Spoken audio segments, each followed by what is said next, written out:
Ժողովուրդ օրաթերթը գրում է. Վրաստանի հայկական համայնքից աղալ քաղաքից զանգվածային հոս կա դեպի Հայաստան, սակայն ոչ ներգաղթի նպատակով։ Բանն այն է, որ ինչպես Մոսկվայի հայերը, այնպես էլ աղալ քաղաքի հայերը գալիս են Հայաստան կենսաթոշակ ստանալու նպատակով։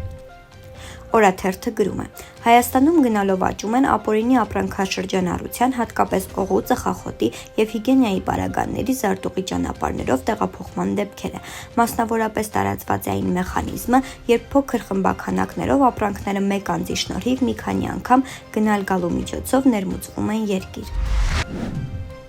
Բալթյան երկրների հայոց թեմի առաջնորդ Վազգեն arczepiskopos Միրզախանյանը երեկ ջերմ ընդունելությամբ դիմավորել է Էստոնիայում գտնվող Հայաստանի Հանրապետության վարչապետ Նիկոլ Փաշինյանին, գրում է Ժողովուրդ օրաթերթը։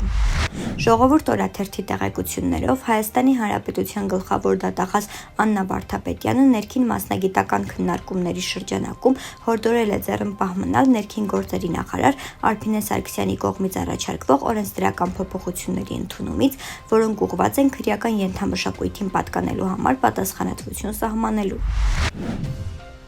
Հրապարակ օրաթերթը գրում է. Էստոնիա կատարած պաշտոնական այցով Նիկոլ Փաշինյանը փորձում է մեղմել Արևմուտքի իր նկատմամբ վերաբերմունքը, որ Մոսկվա առաջիկայում կայանալիք այցը հնարավոր դառնա։ ՀՀԿ-ական նախկին պատգամավոր Տաճատ Վարդապետյանի որդու Ասքանազ Վարդապետյանի կարիերան բեկում աճ է գրանցել։ 2024-ի սեպտեմբերին նա նշանակվել է հարկ վճարողների ընթացիկ հսկողության հարկային տեսչություն վարչության թիվ 2 բաժնի պետի տեղակալ, հայտնում է օրաթերթը։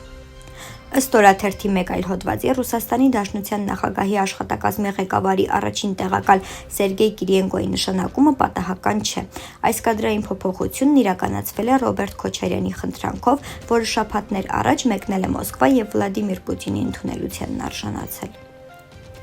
Փաստ օրաթերթը գրում է. Վերջին մեկ շաբաթվա ընթացքում թշնամին պարբերաբար կրակ է բացում Սյունիքի մարզի մի քանի գյուղերի, Իմասնավորի Խոզնավարի, Խնածախի, Արավուսի ուղղությամբ։ Որոշ օրերի պարագայում Հայաստանի Հանրապետության ՊՆ-ն այդ մասին հայտարարություն է տարածել, իսկ մյուս օրերի վերաբերյալ բնակիչներն են տեղեկացնում, որ հատկապես երեկոյան ժամերին թշնամին անկանոն կրակոցներ է արձակում։ Այս և այլ լուրերին կարող եք ծանոթանալ Օրագիր Նյուզ կայքում։